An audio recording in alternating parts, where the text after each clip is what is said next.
நான்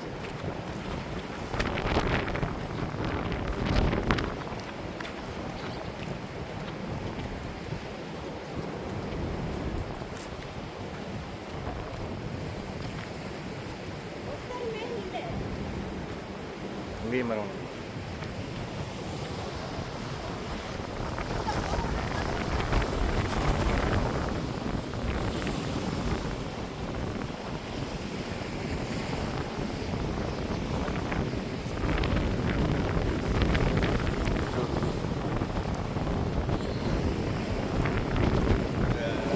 தற்போது கடலை அண்டிய பிரதேசத்துக்கு நாம் வந்திருக்கின்றோம்.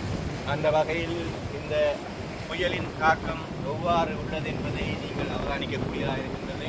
பார்த்தால் தெரியும், கடல் மட்டம் உயர்ந்து காணப்படுகிறது. நீரின் அலைகளின் வேகமும் அதிகரித்து காணப்பட்டுள்ளது.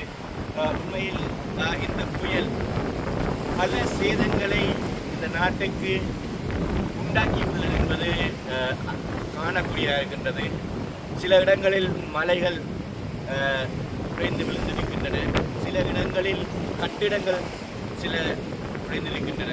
அதே போன்று வீதிகள் அனைத்தும் சேதமாக்கப்பட்டுள்ளது. ஒரு நல்ல விடயம், நாட்டை பொறுத்தவரையில் ஆம்புலன்ஸ், மருத்துவ சர்வீஸ், ஃபயர் சர்வீஸ், போலீஸ் 3 பேரும் சேர்ந்து 24 மணி நேரமும் மக்களை பாதுகாப்பதற்காக வீதியோரங்களிலே அவர்களை நடமாட்டம் அதிகரித்து காணப்படுகின்றது.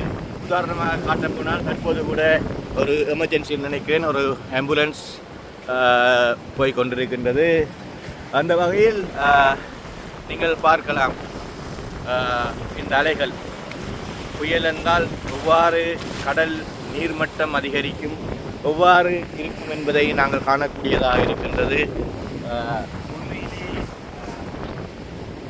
இந்த புயல் இன்னும் எவ்வளவு மணி நேரத்துக்கு இங்கு தாக்கப் போகின்றது என்று இதுவரைக்கும் தெரிவிக்கவில்லை. ஆனால் உங்களுக்கு தெரியும், நான் எவ்வாறு வீசுகிறது, ஒரு ஆபத்தான பயங்கரமான ஒரு இடத்திலிருந்து இந்த காணொலியை நான் பதிவு செய்கின்றேன். காரணம், எல்லாருக்கும் அனுமதி வழங்கப்படவில்லை. குறிப்பாக ஊடகம் சார்ந்திருப்பவர்கள் தங்களது அடையாளங்களை உறுதிப்படுத்தி கவர்னர்களிலிருந்து இந்த தகவல்களை வழங்க அனுமதி வழங்கப்பட்டிருக்கிறது. மரங்கள் உடைந்திருக்கின்றன.